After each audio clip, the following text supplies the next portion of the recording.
Listos.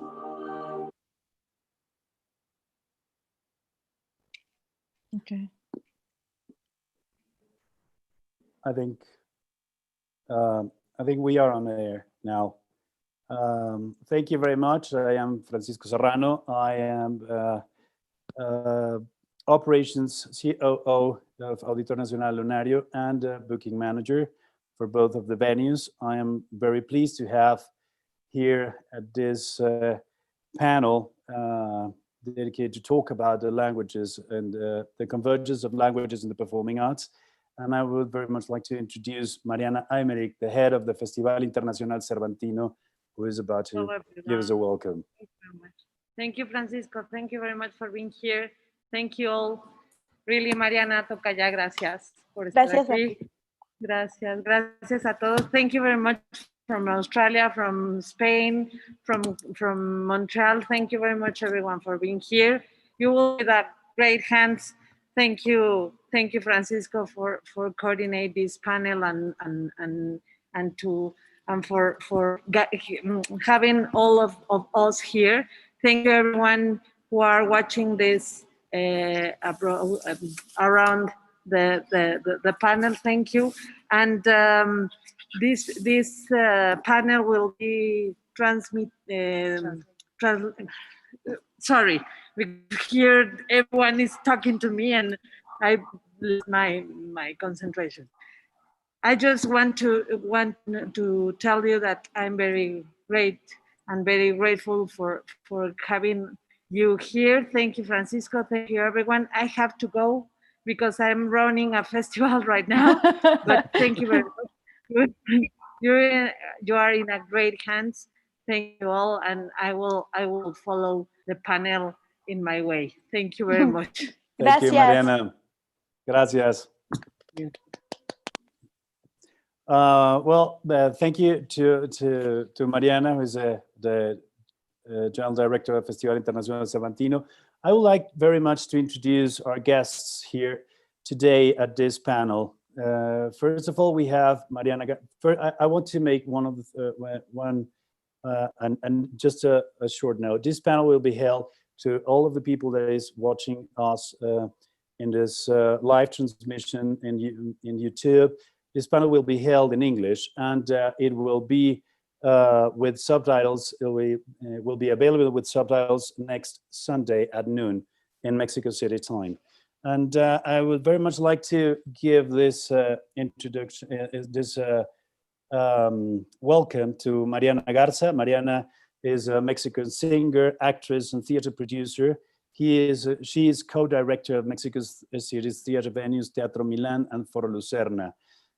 She is also producer and strategic development director of the theater award ceremony Premios Metropolitanos de Teatro. Apart from being an active actress and presenter in television series and live shows, theater and film, she is also a producer, and in 2014 she acquired and reconstructed Mexico City's longtime renowned theater venue Teatro Milán and Foro Lucerna.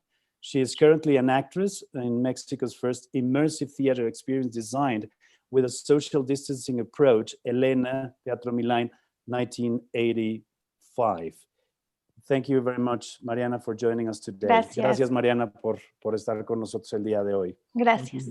Valentí Oviedo. Valentí is General Manager of Gran Teatre del Liceu de Barcelona in Spain. He started his career in the marketing and corporate financial areas of the industrial and consumer sector, but thanks to his close relationship with the arts, in 2008, he began to manage two of the cities of Manresa's municipal venues, Cursal Theatre and the Conservatory Theatre.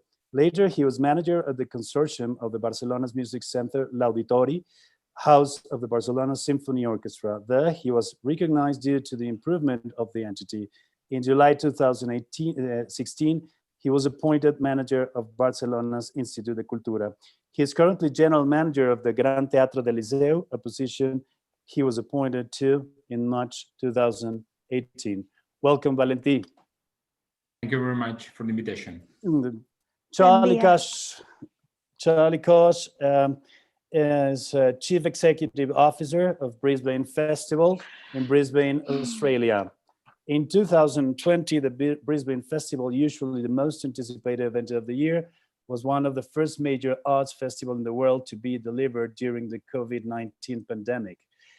In doing so, employed over 1,000 artists and art workers, commissioned 28 new works, delivered 573 performances across all 190 suburbs of Brisbane.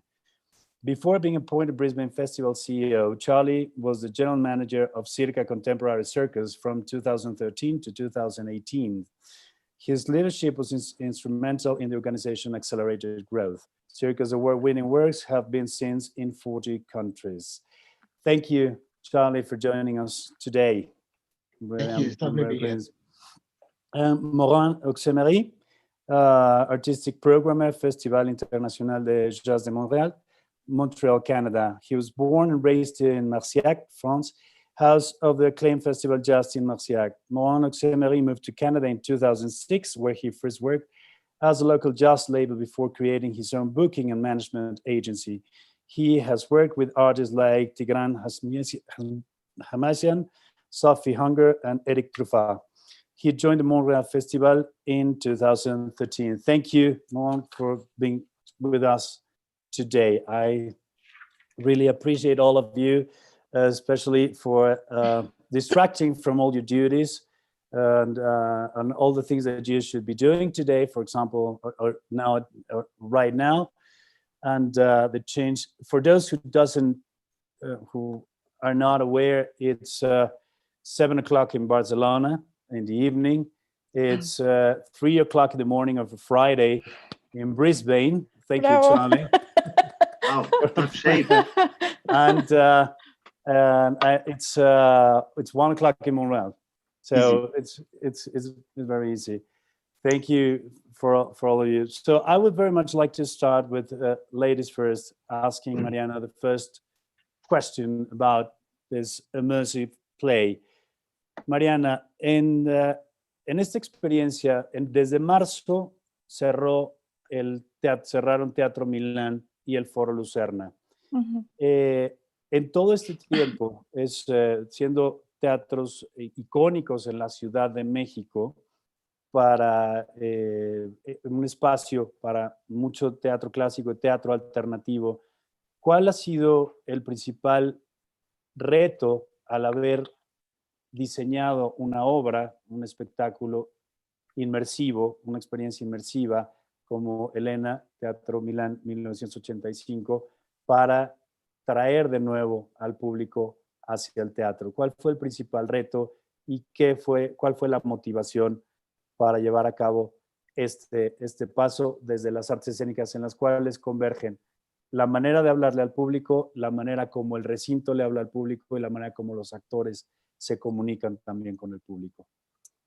Esperamos nada más un segundo a que Joaquín pueda traducir la pregunta. Okay. Since March, Teatro Milan and Foro Lucerna closed its doors, these iconic theaters. So please tell us which is the principal challenge when you designed the show Elena, this immersive play, and which was the motivation which was the motivation for this show, this play, and how the actors and the place itself talks to the audience. Primero que nada, gracias por la invitación, gracias al festival, gracias Francisco. Es un honor estar con ustedes, conocerles. Me emociona muchísimo saber que estamos coincidiendo a nivel mundial en una situación que nos regala la oportunidad de ser lo más creativos posibles o poner nuestra creatividad al servicio. Y eso es el reto. Creo que ha habido cosas sin duda muy, muy duras, tristes, que ha traído esta situación, pero lo que más atesoro es que nosotros que nos dedicamos a la creación, a el arte escénico, a comunicar, se nos ha puesto en el límite perfecto para dar eso, poner eso al servicio. Y Teatro Milán Foro Lucerna están abiertos desde el 2014, programados de lunes a lunes, los 2 recintos. Todos los días tenemos algún espectáculo, teatro, conciertos.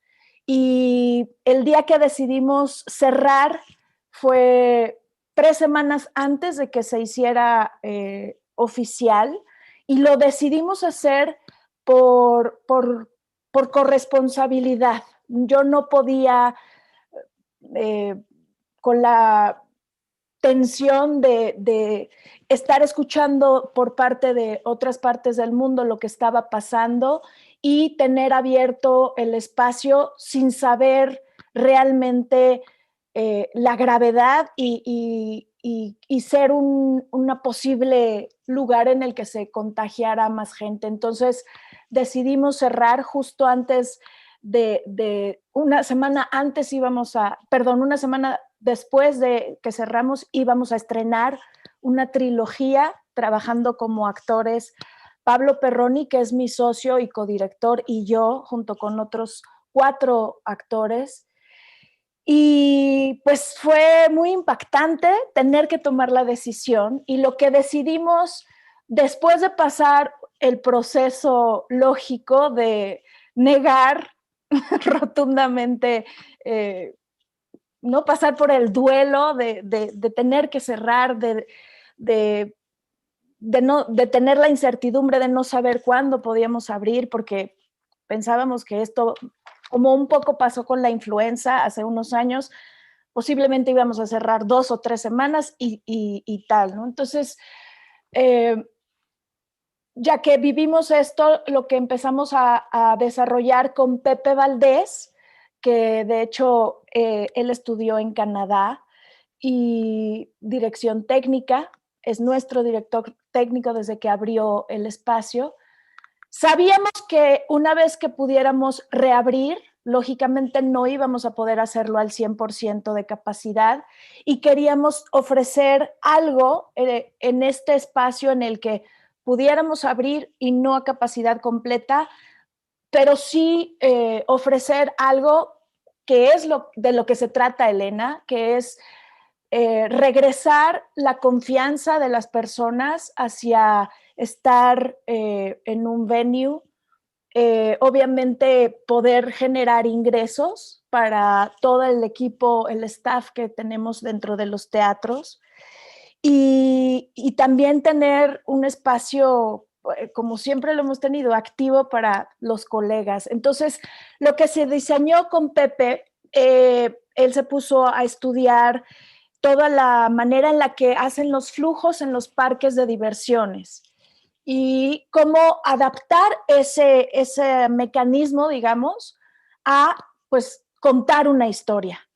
El Teatro Milán y el Foro Lucerna normalmente están, como les decía, programados diario, y entonces un recorrido inmersivo itinerante por el edificio en otra situación es imposible, no hay manera.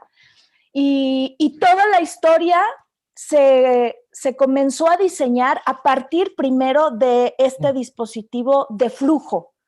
¿Cómo hacer que entre una cantidad de personas que nos permita operar, que sea económicamente posible, viable, sin tener o teniendo, mejor dicho, la menor cantidad de personas reunidas en una misma habitación? De entrada, descartar que el espectáculo pudiera albergar a la gente sentado en butacas. Y lo que sucede con Elena es que las personas entran en máximo grupos de 10 personas, hacen un recorrido por 7 distintas estaciones en el que ocurren escenas de 10 minutos. Está el staff separado, los actores en cada estación máximo hay 2, y el grupo de 10 personas. En algunos de los espacios escénicos tienen butacas, en algunos otros están de pie y tienen el cubrebocas todo el tiempo. Mariana, perdón que te interrumpa. Dime. ¿Puedo nada más hacer una pausa para hacer una traducción de lo que has dicho? ¡Ay, perdón! Pensé que estaba... No. Well, Por supuesto, claro que sí. I'll try to make fast translation. Sí. First of all, she said, thank you very much for joining us today. She is very pleased to meet all of us in this panel and to share a global consternation and for all that has been, for all the things that we all have been through, that it is a common scene, it is a common damage that we have been facing, and it has been a duel. First of all, they had to close the theater before, 3 weeks before. They decided to close their theater even three weeks earlier than it was. The lockdown was declared by the sanitary authorities, because they decided that it was not, could be responsible from them to keep it open for bringing people inside. So they decided to close it 3 weeks in advance, and after that, what came after that was a duel for making yourself the idea of having the idea to live with this new situation and to realize and to get used to this new situation. And after all, they began to do with Pepe Valdez, which is a producer, and Director técnico. He's head of technical director, and and also with her co-partner as she decided to make this immersive show that was designed in the way that the people were getting into the public spaces and with the safety measures that were taking to come in. It is well, the theater is programmed 365, both of the theaters, the spaces is programmed 365 days a year, and they never stop. They keep working, and they have concerts, they have plays, they have all kind of shows going in. And doing Elena was thinking about how to get in touch again with the people and invite the people again to come by and to tell them that it is safe to come back to the theater in a show that is immersive, that otherwise in other situations wouldn't be possible to do it. And of course, looking for having some kind of revenue in order to be able to pay all of the staff that was working and was held during all these months in the theater. So sorry, Mariana. So está muy bien. Voy a parar antes. Thank you. She will stop a little bit early. She will make short pauses. Y bueno, llevamos 6 semanas de reapertura, y afortunadamente la respuesta ha sido muy favorable. Primero porque somos muchas personas que, tanto actores, creativos y productores y público, que añorábamos regresar.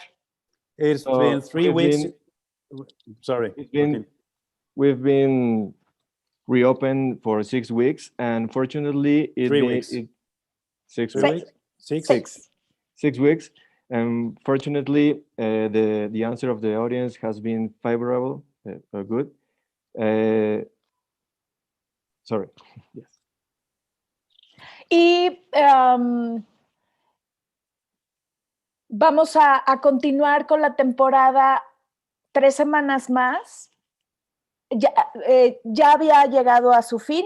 Se extendió la temporada porque la gente ha respondido muy bien, y el teatro va a comenzar a tener algunas de las otras producciones que estaban ya programadas, algunas de las a las que les es posible operar con el porcentaje que tenemos ahorita autorizado, que es el 30%. So we are going to continue 3 more weeks with the play, because, as I said, we have had an amazing answer of the audience. And we are going to bring back some other plays that we had programmed with the authorized quantity of people, about the 30% of the audience.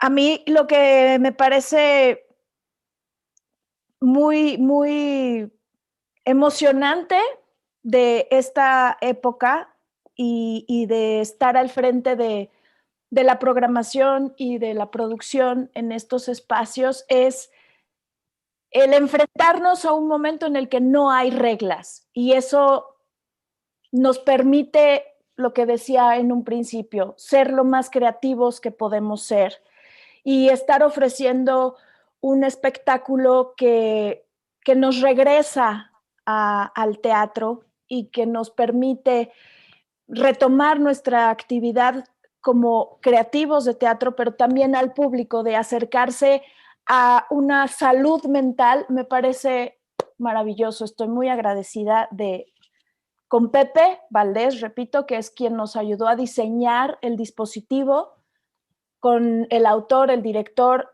los actores y sobre todo con el momento, con el poder haber logrado recomponernos y utilizar nuestro amor al teatro y ponerlo al servicio. So what I find exciting of this time is that we have no rules, and we can be creative and to go back to the theater. I'm really thankful with Pepe Valdés and the author of the play. So we are really happy to achieve this. Thank you very much, Mariana, for sharing this experience with us. I would like to now go with Charlie Cush. When everybody in the world was thinking how to deal with the COVID-19, with the lockdowns. Nowadays, Madrid is again going through a lockdown. London is going through a lockdown again. During these months, of course, with very low numbers of infections and deaths that you've had in Queensland, fortunately, as the CEO of the most important festival of the eastern coast of Australia, and what made you decide that it was possible to go ahead with a live show festival as large as the Brisbane Festival is, and what was also your main fear about it? Oh, yeah. Okay, thank you. And thank you for having me on the panel. It's a real pleasure to be here. I think you're right. I mean, you made the point, Francisco, that we do have very fortunate case numbers here in Queensland, and I think that that's an important piece of context. That we've had 6 deaths in Queensland, and just over 1,000 cases, which are very low numbers compared to even the cities and countries around the panel that we have now.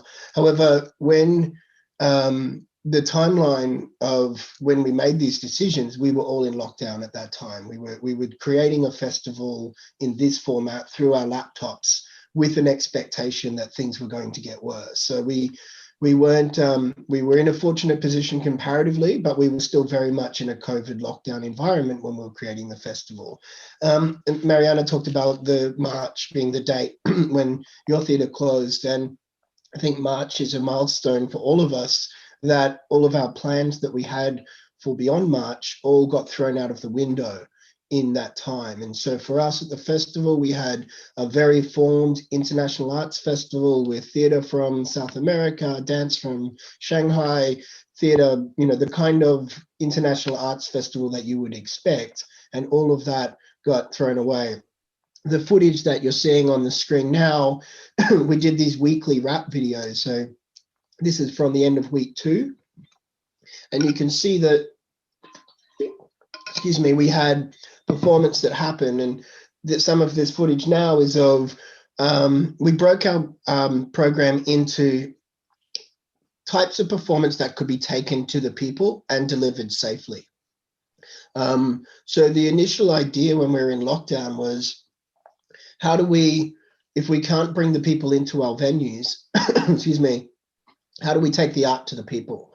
And while in Rome we saw Italians singing opera to each other from their balconies, our artistic director, Luis Bezzina, so we don't have the balconies that they have in Rome, but we do have streets, we do have our parks, we do have our street corners. So how do we take this opportunity to do what I believe festivals are capable of doing, which is adapt and be resilient, and festivals can be a very loose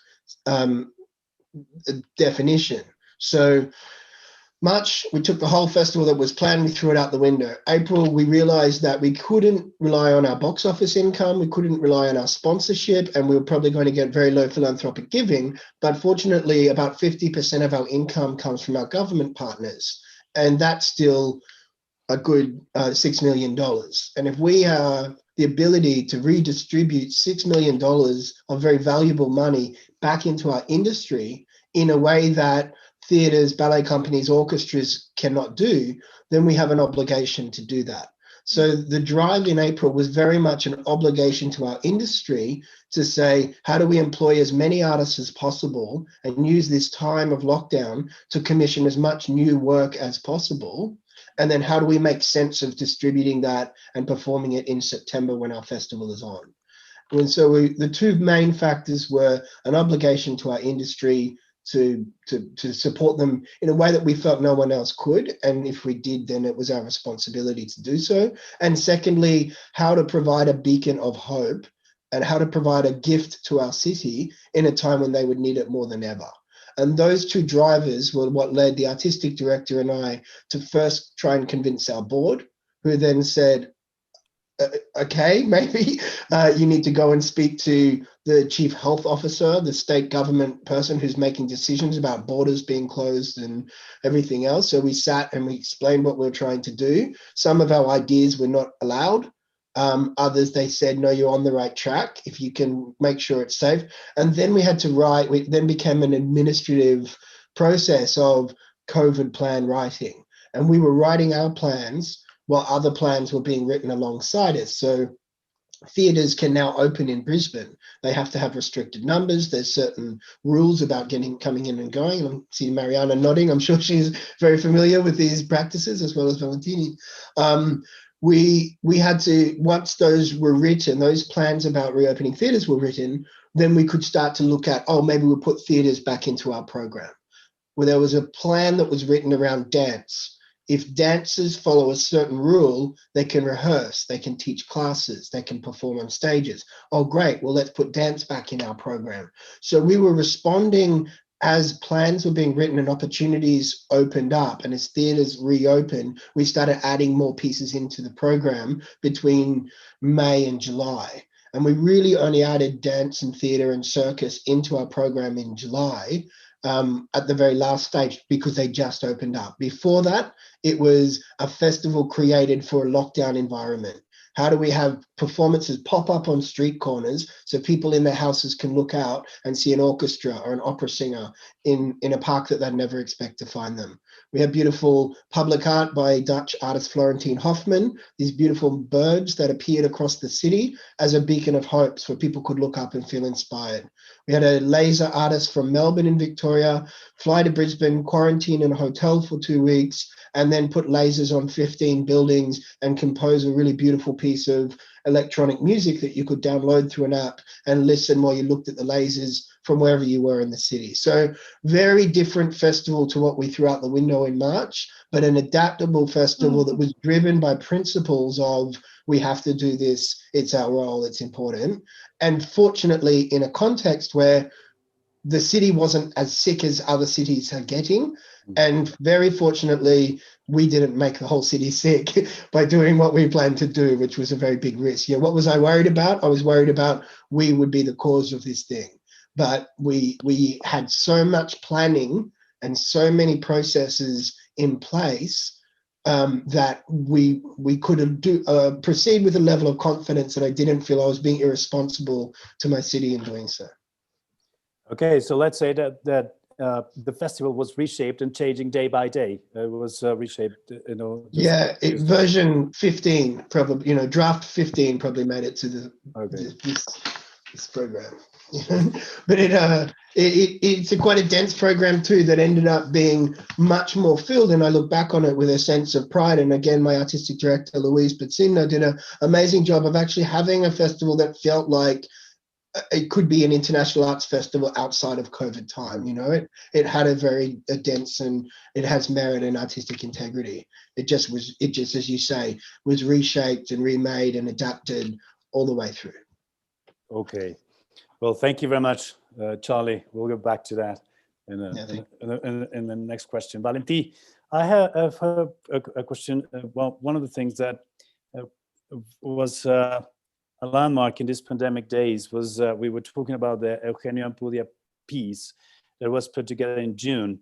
This concert for the bio scene that was shot at the Liceu. It was for all those who hasn't seen it. It was a concert held by a string quartet with a piece, I believe it was Rossini's piece, a piece by Rossini, and they played for more than 2,000 plants who were placed in each one of the seats of the Gran Liceu de Barcelona. And it was a statement of hope, definitely. Well, at least personally, it's how I'm taking it. It was a statement of hope how the performing arts had to survive, how they will be able to survive. But it was also a landmark of the institution. Is this a specific narrative of the institution that will prevail in the forthcoming years? And, gracias, Francisco. Sí, desde luego esto tiene que ser una narrativa del teatro de ópera. Conjuntamente con Víctor García de Gomar, que es el director artístico, y Josep Pons, que es el director musical, estamos repensando lo que es un teatro de ópera.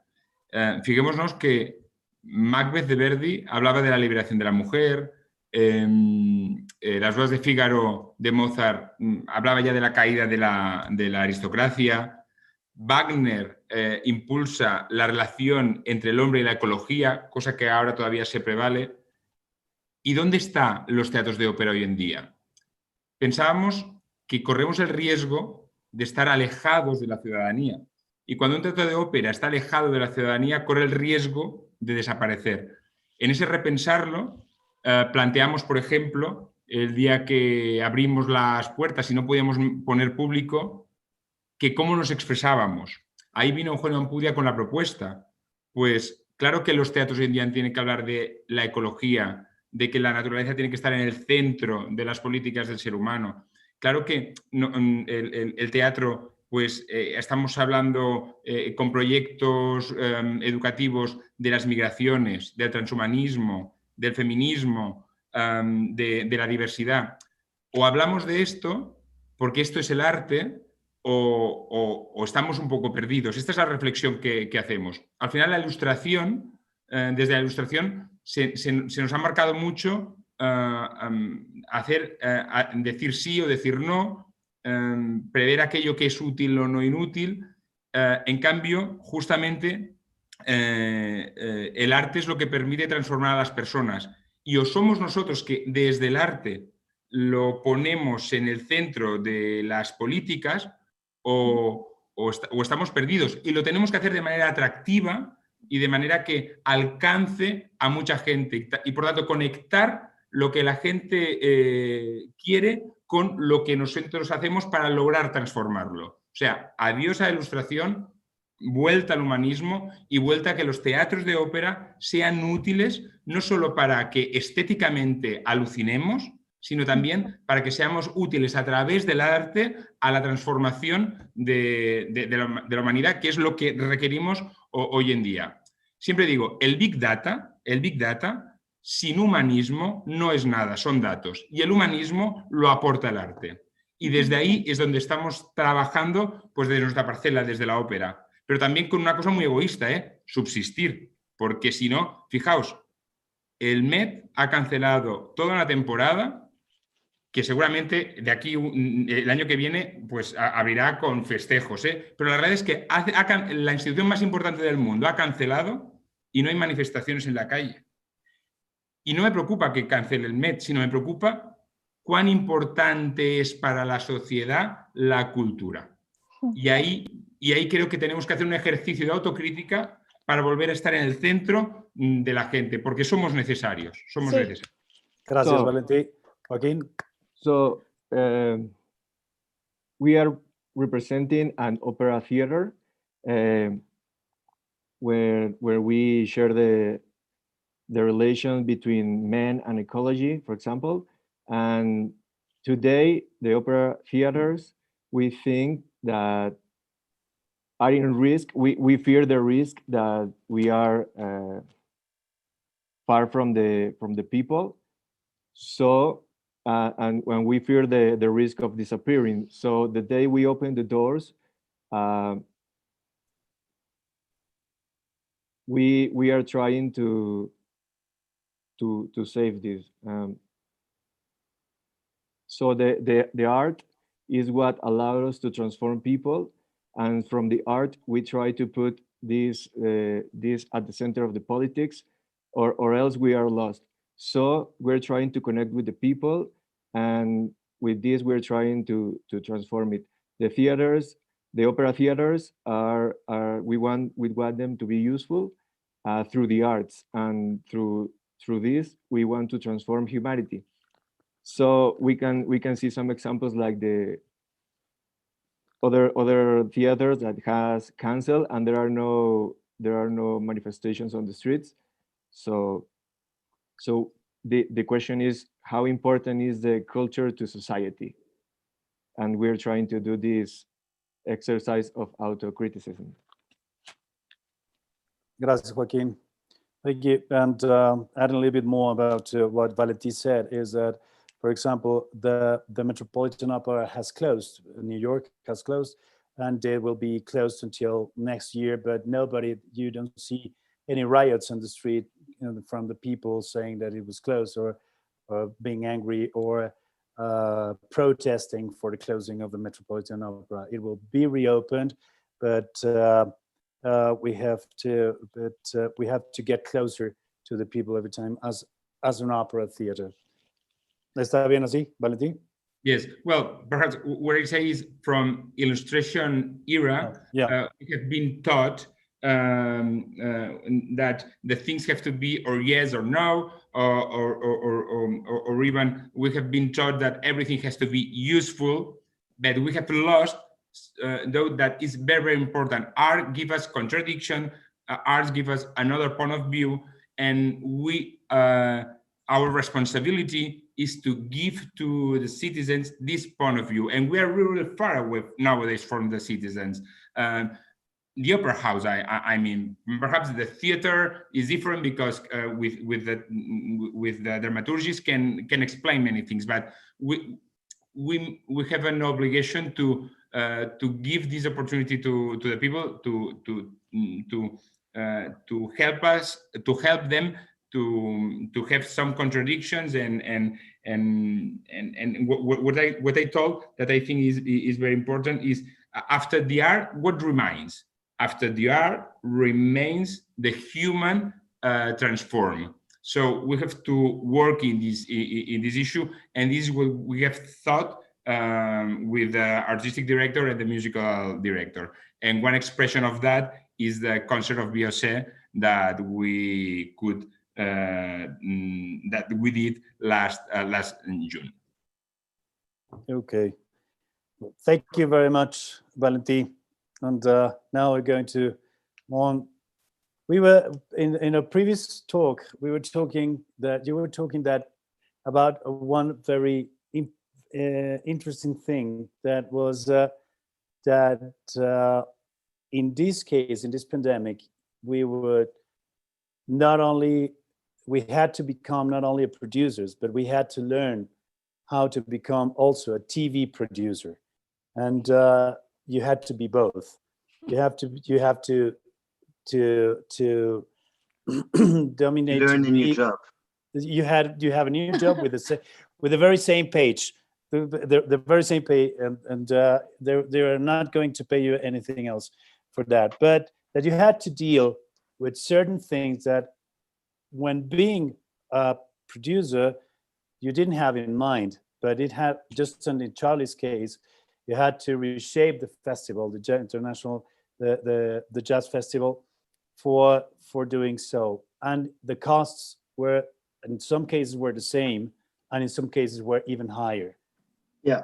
What was part of this experience during the festival in Montreal? So I'd like to start by saying that I've just heard very inspiring people just before me. And yeah, I'm very happy to be here, and I would love to be in Guanajuato next year. It would be better, you know, because Yes. the digital world is not exactly for me. And my computer just told me that there's no more battery. So I have to go and run and pick up the wire so that we stay all together. Can you give me 1 minute? Yes. Yeah, go I'm ahead. sorry.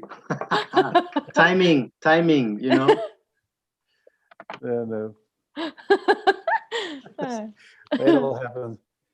Well, in the case of Valentí, it's very interesting what you were saying about is you were talking about one thing that I have a question for all of you later on, which is that you were talking about the big data. Big data is also one of the things that we have to deal with today, but without humanity behind, it is absolutely useless. And a very selfish thing that you were saying is that we have to think about art, how will transform us, how art will make us to clash with each other, but selfishly we have to make money out of it, to make money out of it. So we'll talk about it a little bit later. Thank you, Maurin. Welcome back. I'm back. Sorry about that.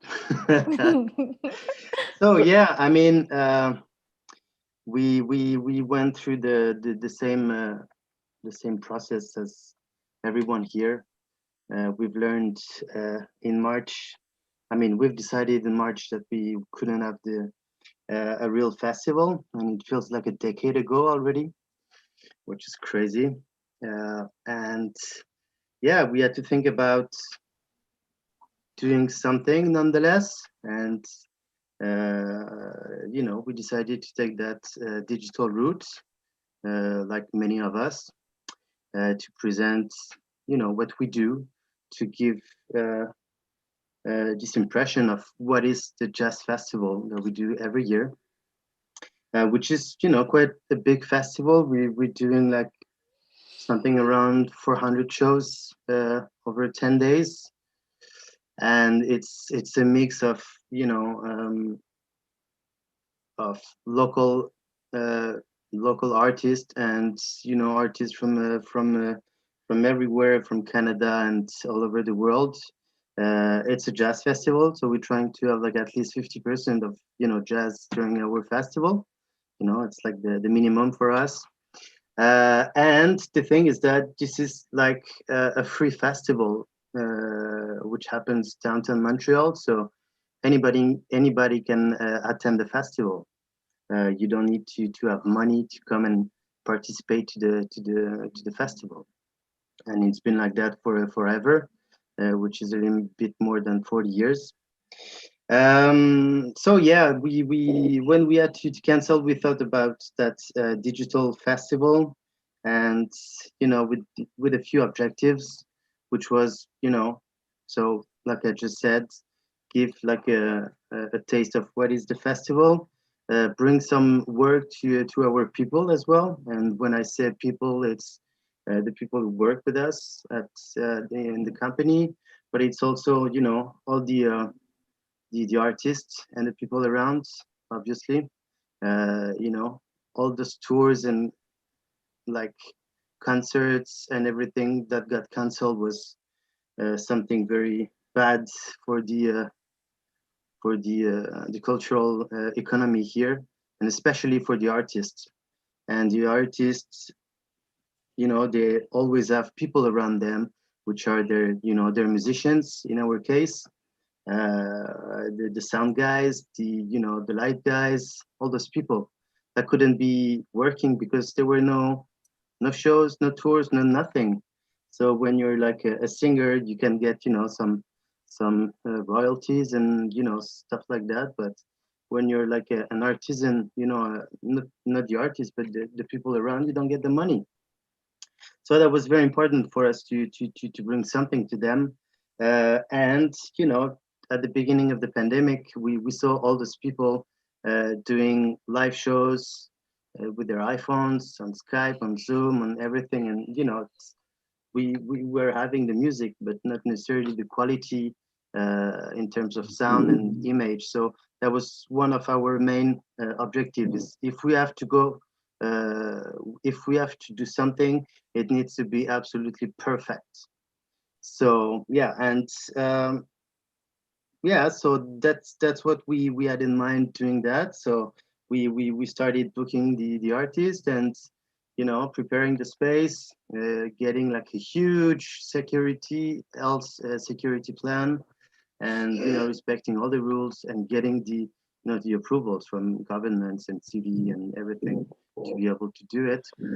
And then, you know, we discovered that doing so is like kind of a new job, because we were halfway between a show promoter as the jazz festival and a TV producer. And when you're a TV producer, you know, there's a few stuff that are different, you know, the people you're talking to, but all the thing about the rights of music was like a nightmare, you know. And it's funny because that was a nightmare for everyone, even for the I think that many of the companies who collect the money, you know, all the rights, like the mechanical rights and everything, you know, they had to think about, okay, we're in a new space now, and everything is not different, and everybody is doing shows, festivals are doing so, venues are doing so, and, you know, they were realizing that the money was not going to what is called SOCAN here, or to any publisher, you know, that represented the rights for the music that was being played. So it was like a big learning process. So I mean, you know, the whole festival was, I think, kind of a big rehearsal for the years to come, because I think like digital music is here to stay. Not, I mean, digital concerts is here to stay for the next years. Okay. And so yeah, 2020 was like a real harsh rehearsal thing, I think. The real the rehearsal thing. So Yeah. Just in a very fast way, do you think this new ways of programming will reshape also the way that you would program? You will think about a digital audience for the 2021 edition? I mean, one of the most interesting thing in what we've experienced during the festival is that we've realized that many people from around the world knew about the jazz festival, and they were all together behind their screens, and, you know, typing some nice comments on the festival. That was, you know, when you're in your festival, you just get the bad messages, like, okay, someone is complaining because this is not working, this is late, this is blah blah, and then you're here and you just see all this amazing comment, and that was great. And the other thing is that obviously the programming was super local, and that was like 100% local, only people living near Montreal or in Quebec, and I mean, people from New Zealand was checking someone like Jean-Michel Blé or Dominique Fils-Aimé, or, you know, those people, those our people, those artists that we support every year, and that we're super proud to see going to other festivals in the world. So people could see them and discover them through us. So, you know, that's a good thing. So for me, when I'm talking about a digital form of what we do to stay in the years to come, for me, it's going to be a good way for us to support our local artists to be seen elsewhere, and that's something that we have to do, and it's quite easy to do. So yeah. Okay, Thank you, Maurin. Thank you. I would like now to go through a general question to the four of you. Now, going back to what Valentí was saying a few minutes ago, is dealing with big data. The computer nowadays has become the new venue. The seat has become the chair at your living room, and instead of going through the bar, you can have your wine in front of you, and you have become a passive kind of concert goer. But it leads us definitely to deal with becoming digital. Involves being affected of being on the need to read different data that we are perhaps not very used to do, or not in the performing arts. We are very used to know the data about how many tickets we've sold, or how many views we've seen during how many views a live show has on YouTube, or a clip, or how many retweets we have of a post that we do it on Twitter. That's all the basic data. How would you, for the four of you, think that this dealing with this new data, apart for, as Maurin has said, that you have to become also a television producer, not only a producer, but a television producer, and deal with mechanical rights, some things that we didn't have in mind before. A part of that, we will have to think about this new data. Will this new data will reshape, or will be part of thinking of new program in the forthcoming years in all of your venues, for example, Mariana and Valentí, or the festival? Charlie, Maurin, I would like to start with, in this case, Charlie. Yeah, I mean, it's interesting. We made a very firm decision not to do the virtual theatre, virtual festival, because it was the direction of our artistic director at the time. So I think, listening to Maurin then talk about music rights and a new language that we had to learn, I think all of us my new language was COVID planning. I now speak a language I didn't know in March. And I think that it is not one that I chose to learn, but now I'd probably know more about it than many others because of what we've gone through. So whereas I understand the question, and I think going forward, how we adapt and how we find our ways to perform, and for many it is virtually, through online services and streaming platforms. I feel fortunate that we found a way to deliver live performance, and for us, we'll continue to lean into that. But in doing so, I acknowledge all of us have had to, whether it's working through rights of music through Maurin's experience, or what Mariana would have had to have gone through to reopen her venue and perform the site-specific work, or as Valentí spoke about before, the performance and what was very popular and seen around the world with the performance to plants. These are all there's learnings that we've all had to go through and how we adapt. But I think for us as an industry, we are the kind of people who get the show on. And I think for us, there's a certain resilience in our performing arts industry that the people you want at your side are the people who get the show on no matter what. And I think as an industry, we'll continue to learn and adapt and overcome those challenges and deconstruct broadcasting rights when we don't know how to do that, because the show needs to go on. So I think there's kind of a hunger and adaptability and flexibility of our industry that will see us through. But the data question, I'm probably not the best person to pick up that one, but I think there's a meta narrative to that response, which is we're all in. No one knows. No one is an expert in what we've all just achieved over the last 6 months, and we'll continue to be resilient and adapt. But luckily, we're hungry like that. So, yeah.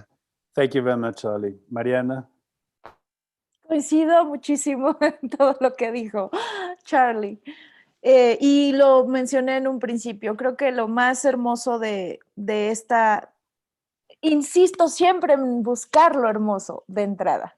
Y me parece una gran oportunidad para utilizar todos nuestros recursos creativos, toda nuestra...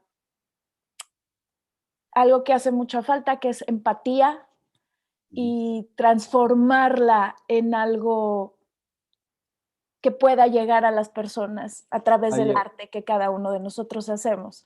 I agree with Charlie.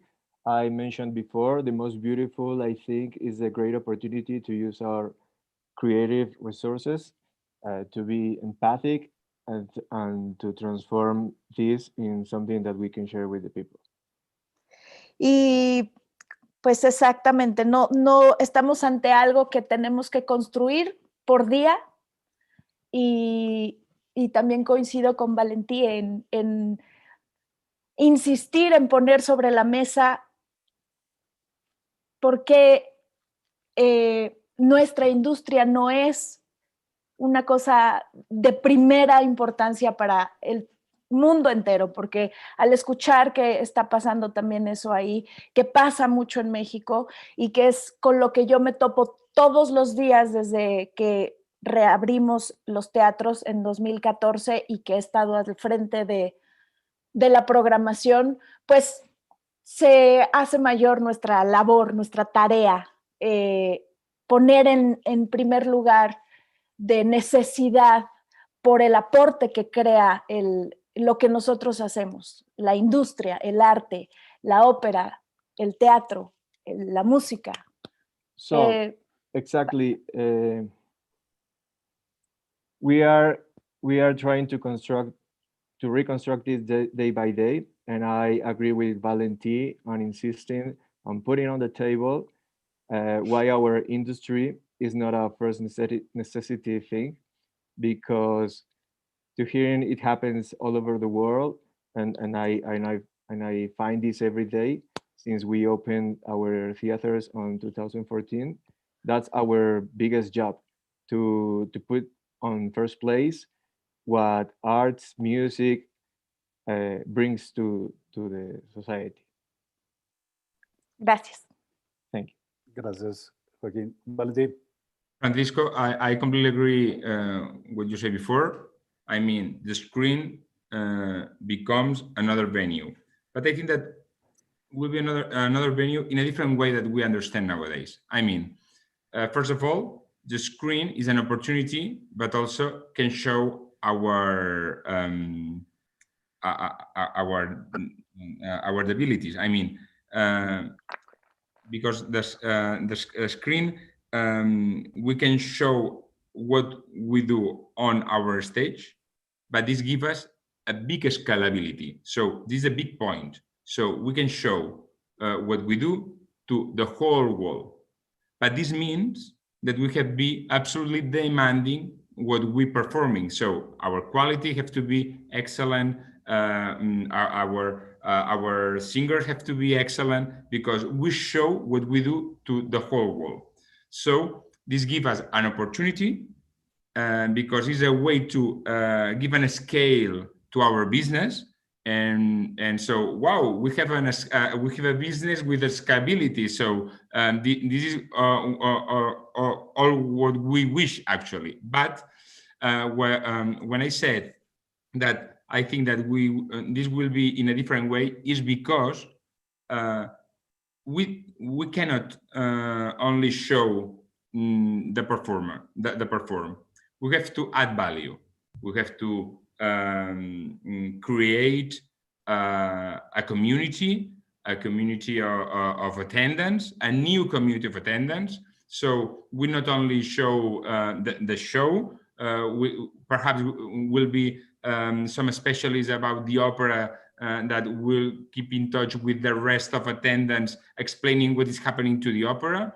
We will have to a platform where the audience can get in touch with the other ones from Sydney to Los Angeles or from Barcelona to Madrid. So we have to rethink the way that we show our performs to the world through the screen. So I think that the way to show an opera how we understand nowadays is almost over if we want that this opportunity of scalability have success. So Thank here you. is opportunity of big data, opportunity to take data from the world, and then opportunity to get a sponsorship not only from our city, otherwise from other countries. So if we do that correctly, and if we are the first, and if we don't do mistakes, this can become an absolutely opportunity. But if we fail, perhaps we won't have a second choice to do it well. Yeah, that's very right. I mean, if you try it, it's fine trying, but if you do it, fine. You have to do it I think there is a coincidence in all senses, in all of us, that if we have to try, but if we try it, we have to do it right. Exactly. Otherwise, if we fail, nobody will ever see us again. And perhaps content is king.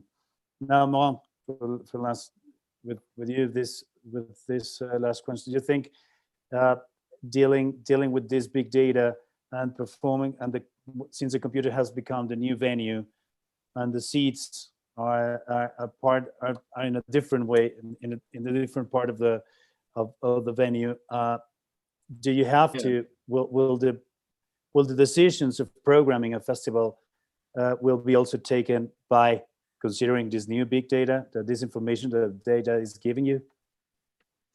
I mean, there's probably many things I want to say right now.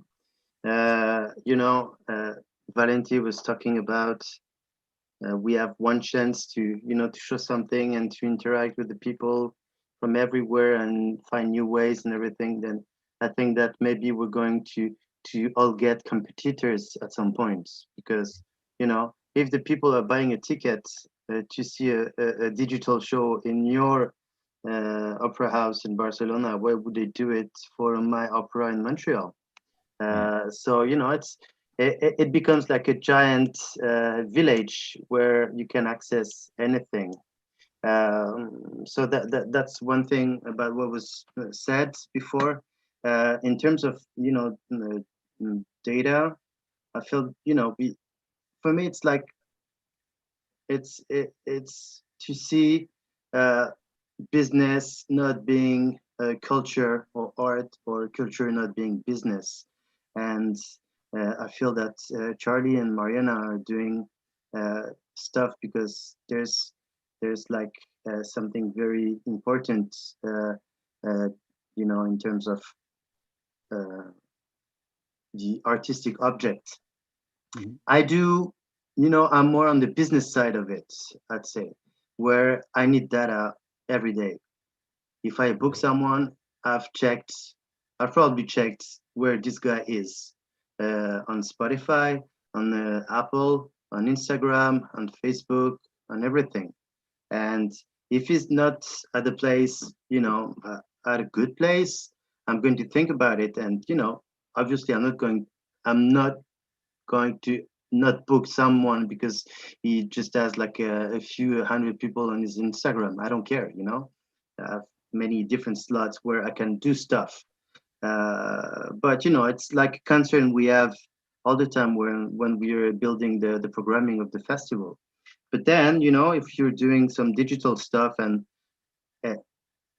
you have the numbers, it doesn't lie. If one artist play your festival and there was like a digital show and there was, I don't know, like 200 people behind their screens checking the show, but then maybe the sponsor is not going to be interested in helping us the year after, because data are not good enough for them. So it's numbers are everywhere. We can access them. It's so easy, and we need to work with them. But at the same time, we need to put them in perspective as well. And yes. It's the business we're using to do all those digital stuff, which is YouTube and mainly Facebook, and we had the conversation on the phone, Francisco. It's, you know, I don't know if you've ever did that, you know, post something with a personal account and post the same thing with like a pro account. And if you don't push the pro account with, you know, paying advertising,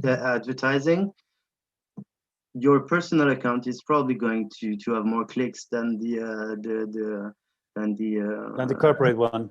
Yeah, because that's how it works. You need to pay to get to be able to be seen by other people, and I think it's very unfortunate. I mean, you know, that works for a smaller scale things, and I'm not talking about Ariana Grande or that kind of people, because obviously when I post something, it's going to get huge necessarily, but you know, it's like all the algorithm that brings the people to see it, because Facebook and all, they know that, you know, it brings click and it's interesting for them as well. So yeah, it's a tough world where there's good things and bad things.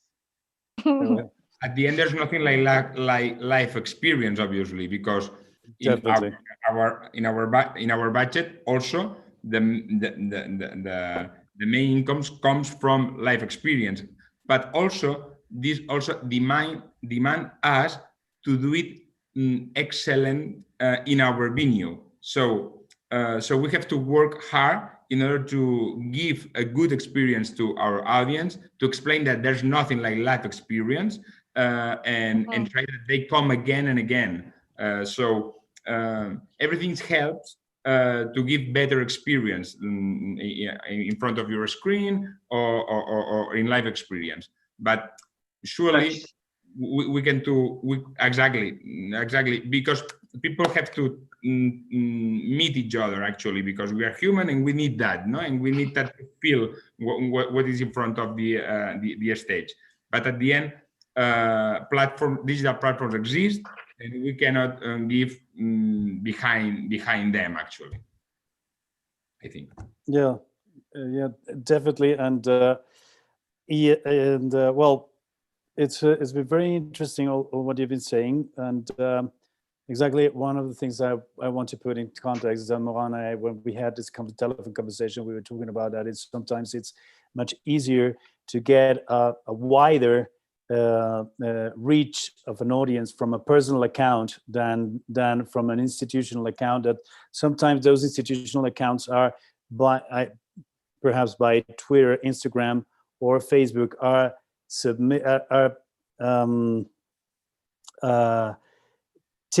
very, very closely observed, and either you pay for an advertisement, very few money, but you have to pay in order to get to a wider audience. Even if it doesn't really matter if you have 1 million followers or 2 million followers, but if you have I don't know, perhaps 10,000 followers in your personal account, you will reach much more people than from the other one. And you certainly will not reach, it's something happening with the algorithm that you will not reach the proper people that you think you will, in order to make, not only for selling tickets, but letting the people know what is going on. And sometimes you have to deal with that. It's a very strange world, that it's a part of the data we have to deal with. And according to the all the things that we have to do, there is nothing like the live experience. Nothing will ever replace the live experience, not the digital. But just to wrap everything up, the wrapping up is like, I have a few things to talk about, is that there is nothing like the live experience, but the digital has come just to stay. So I think perhaps the digital was something that we had aside, and we didn't take care about very much, but we suddenly found out that it was something that we had at hand and saved us to keep on producing things. And during this lockdowns and this pandemic days, there is a big resilience, and in the industry, a sense of resilience that keep us together, keep us talking about all these things, to keep us working and seeing and looking the ways how to make things, not how to kneel down instead of crossing our arms and doing nothing. And we have to do things better. It is demanding us, these new languages are demanding us to be better than we were. Because if we had a show where, for example, you had a small show, perhaps at a 500 seats venue like Lunario, which is the smaller venue at Auditorio Nacional. But if we are bringing it to a global audience, we have to do it fine. Otherwise, we will never. Instead of that, as an institution, if we do it wrong, then we are perhaps crucifying the artists that will be performing there. We don't know about that. I think those are the dealing, in the case of also Mariana, dealing with producing and reopening a theater from zero, and building a new expectation, a new experience for going and giving back the audience the confidence of going back to those theaters is something that we have to deal with. And I don't know, but I think that's part of the things. And of course, that we have to think about that. Not programming. The programming has to be. The big numbers have to be taken, have to be seen, but don't have to bias our common sense of programming. There's we have to take care about that. And last but not least, if there's something I'm missing, please let me know. And before going into a Q&A session, how do we have the obligation to give hope, and we have to say goodbye to the illustrator, and to welcome and embrace this new new intentions, or new senses and new feelings and new ways of communicating, and these new formats are giving us. I think is it. Did I make it fine? See. Charlie, you're falling asleep. No, I'm good. No, I think that's a really great summary, Francisco. I think one point that I just would like to pick up on is something that Maurin mentioned about programming locally, and what happened with the Montreal Festival and putting Montreal artists on stages. And that was something that we found as well, was that we had we're normally an international arts festival. We bring the best of the world to our hometown and we share that with our city. This year we had some elements of international. We had the Florentine Hoffman public art. His work was designed in Amsterdam, manufactured in Melbourne, flown to Brisbane and installed. So there were some elements of international flavors within our festival. I think it's important that as an international festival, we have international ways, and how we do that going forward will be interesting. And, through digital platforms or through collaborations or mentorships or different ways to do that. So we're still reaching out. But what we found was we programmed locally. We had 1,000 artists, and the majority of those were from Queensland, apart from a few that I mentioned, who either quarantined or came to us via digital platforms. But most of those were Queensland artists, and they didn't let us down. The quality was very, very high. And I think there's something in this from a global perspective, and I think we see it in other industries. What happens when you invest in your local economy, and what are the benefits that come from that? And what we discovered this year was how refreshing it was to have such a high quality of artistic product on our stages, and how proud it was when it was local. And that meant that our industry here was very proud and grateful of the festival in a way that we haven't connected with them in a very long time. Our audiences were very happy because the product was strong.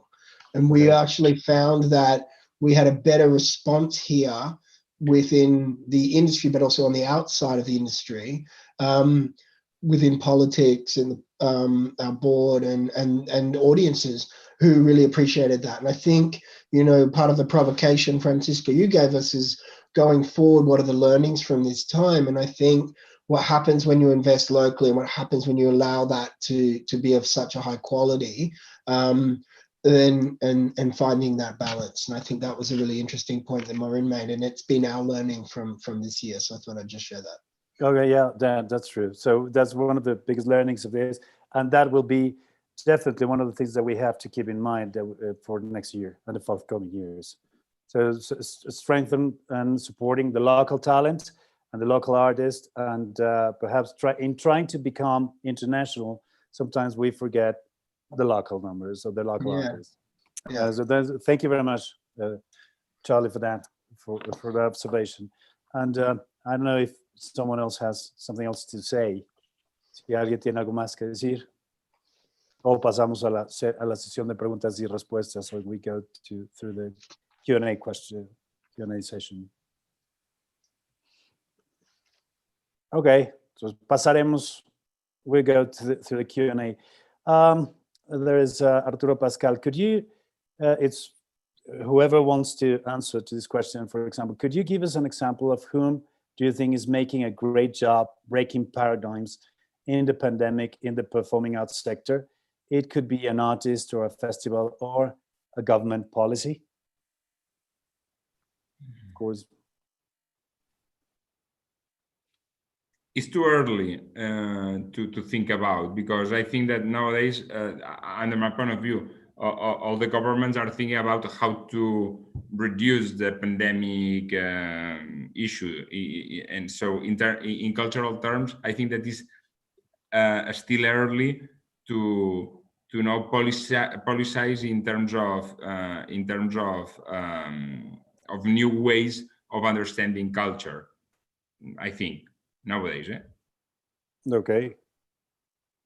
And, from my end, I mean, these aren't necessarily names of artists that will be familiar to the audience or to the panel, but what we found was as opportunities arise to perform again, the plans have to change. And so we had some companies who were expected to one show.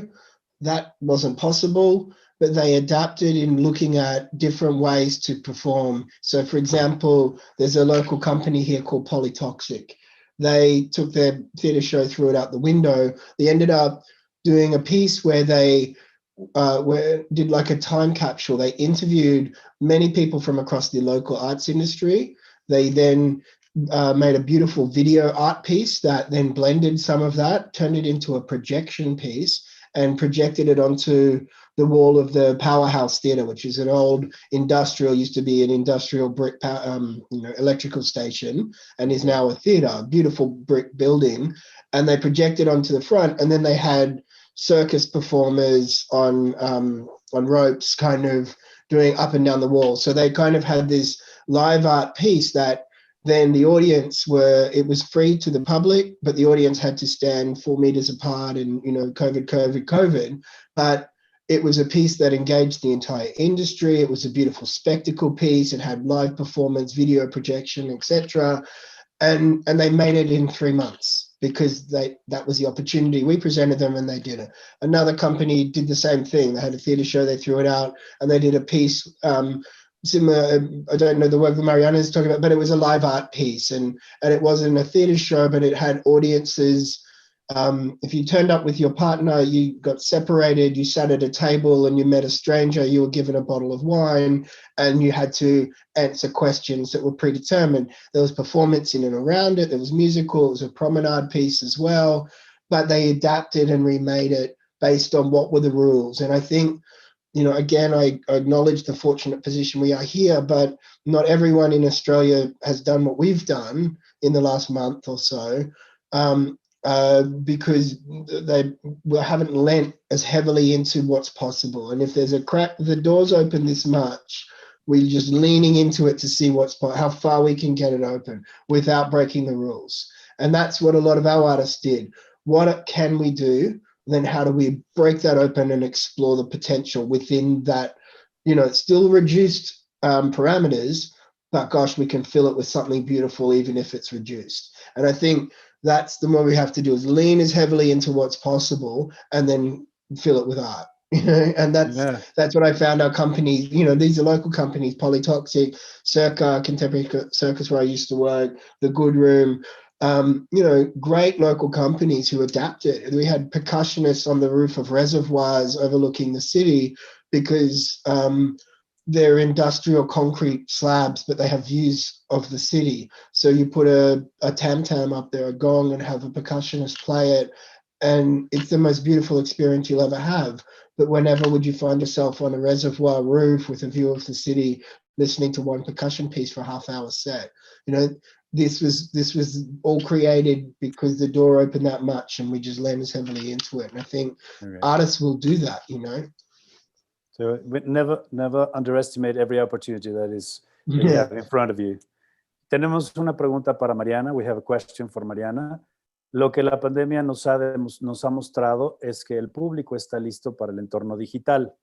Obviamente el uso del celular nos ha aclimatado a pero ¿qué tanto están los artistas dispuestos y capacitados a sumergirse en ese mundo y a reaprender y a adaptar su creación a las posibilidades de la tecnología, convivir en el futuro entre la fisicalidad y la virtualidad? Pues sí, eso... Could you translate? There's a question for Mariana is, the pandemic has taught us that the audience is ready for the digital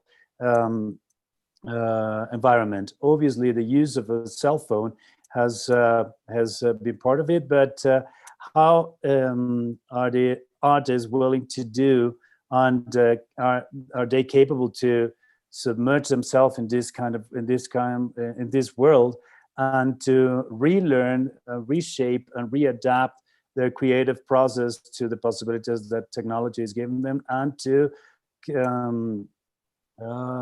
live in the future with this duality between physical world and virtual world? Es algo que se mencionó ya, ¿no? O sea, hemos tenido que aprender a hacer ahora ese lenguaje. Como artistas. Hay varias producciones que se están transmitiendo en vivo, otras que se están grabando para poder justamente, que eso es lo que estamos haciendo desde el Teatro Milán. Vamos a comenzar a hacer transmisiones de obras, pero sí apoyándonos en equipos que hacen televisión para crear este nuevo lenguaje de no traicionar que es un espectáculo teatral, el lenguaje teatral, lo que es la dramaturgia y etcétera, pero sí transformarla para que sea, en términos de calidad, mucho mayor y mucho más interesante de ver. So, it has been told, we are learning this language. There are a lot of productions that are broadcasting live, others that are broadcasting recorded material.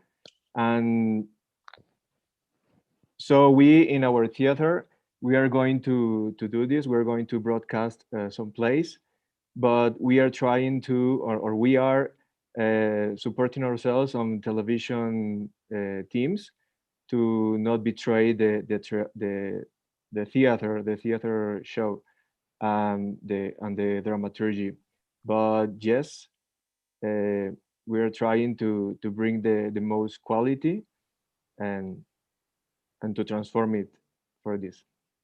Dentro de premios metropolitanos de teatro se abrió una categoría para reconocer y premiar a todo el material que esté generándose en el país a nivel virtual. Joaquín, si quieres. Yes, at the Metropolitan Awards, there is a new category to recognize this kind of new material. Y por ejemplo, la temporada que nosotros estamos haciendo presencial con este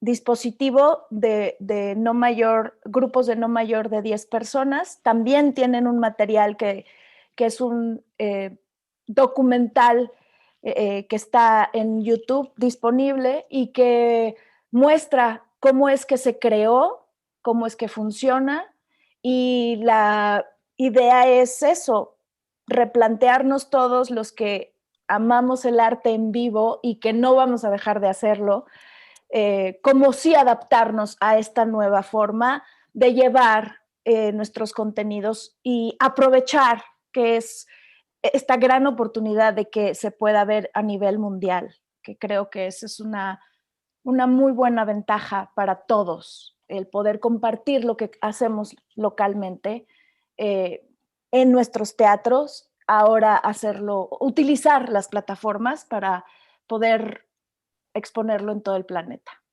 And for example, this season that we are doing with this where we only have 10 people in the theater, this material also has a documentary that you can watch on YouTube, and it shows how it was created and how it works.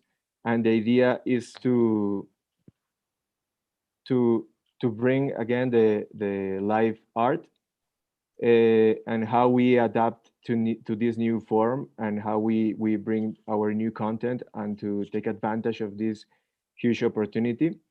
So the world can see our work.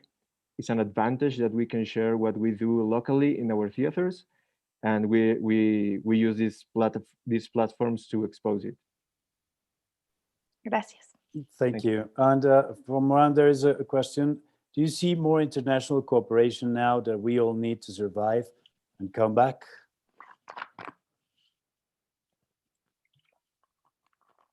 Can you repeat the question? Yeah. Do you see more international cooperation now that we all need to survive in this comeback? I don't know.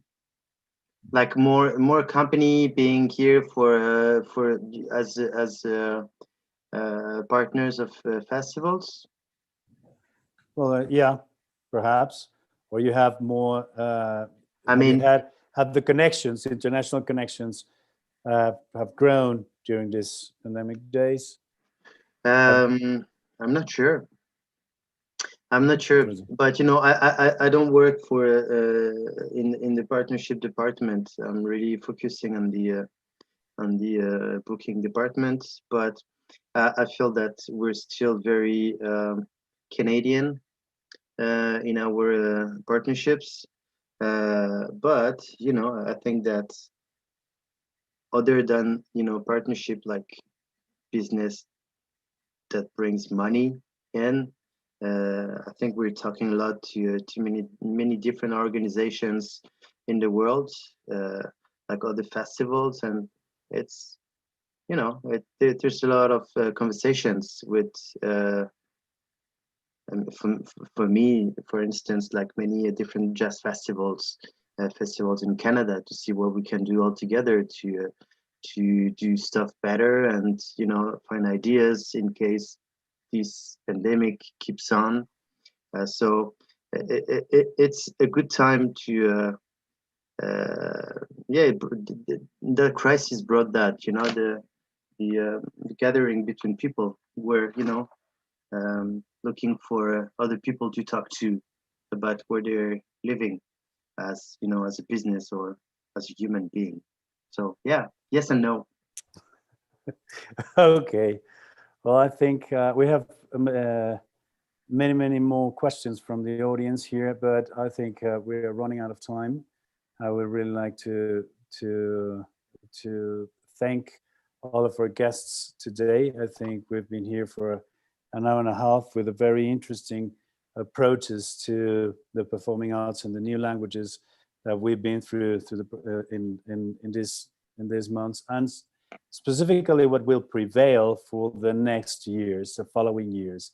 That it's an everyday learning process, I think, and we have to learn also to deal with ourselves, to think differently, and to think in a different way, not only thinking in a digital way, not only thinking in a physical way, but trying to get everything together, along with also with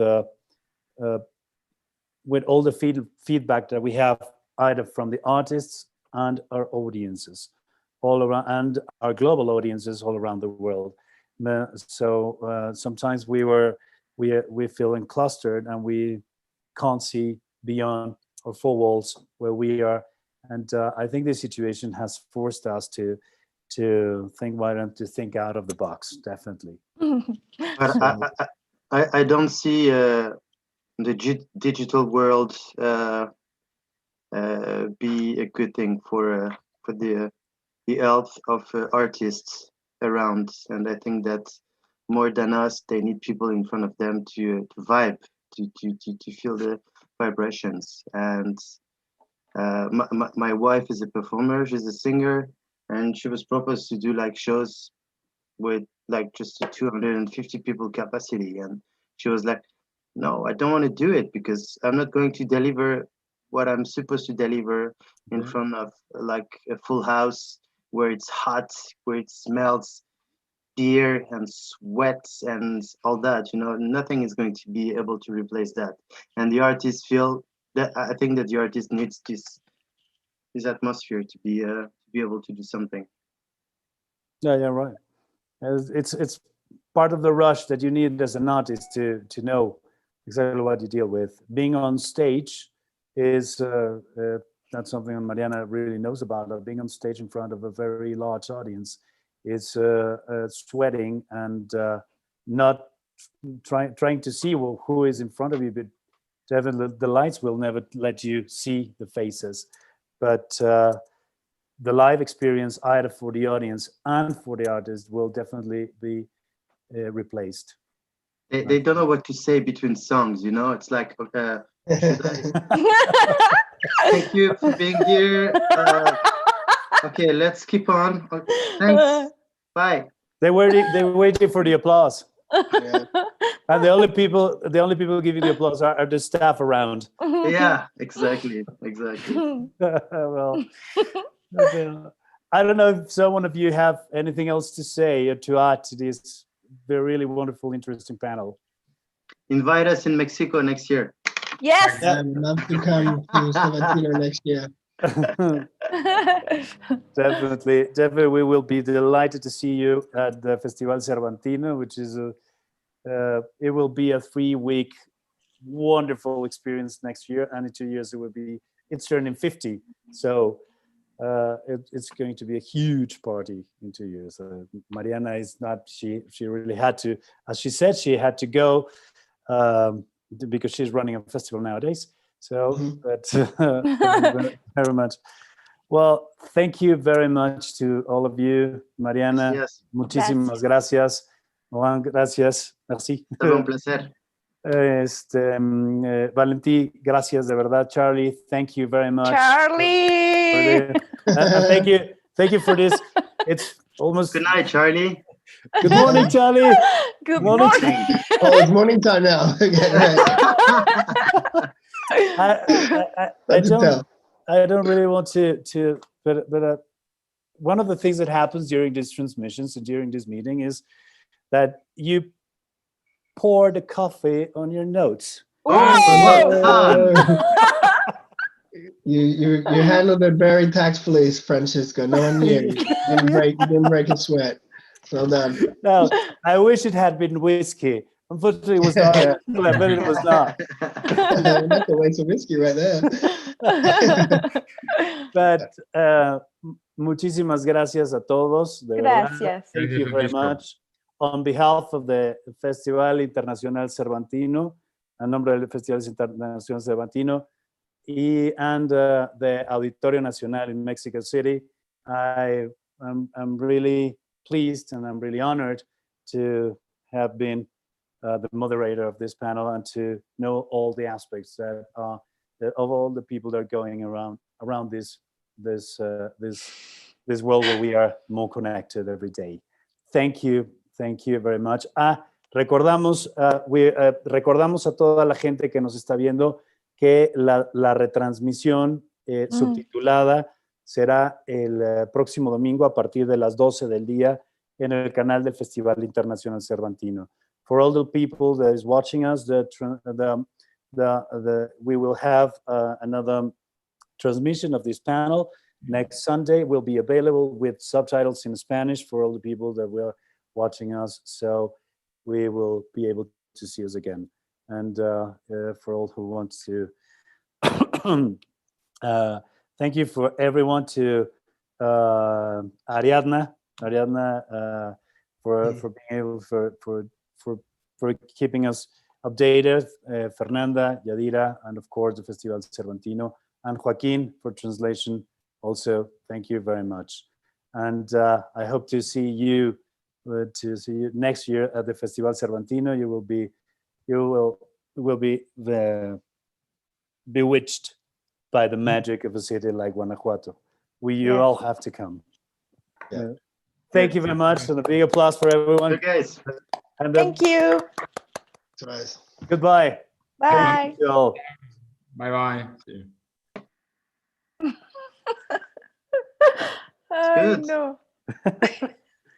Gracias a todos. Gracias. Hey Thank guys, Thank you. bye-bye. See you That the was next good. year. Yeah. Bye. Take care. Bye. Bye. Ay, me urge.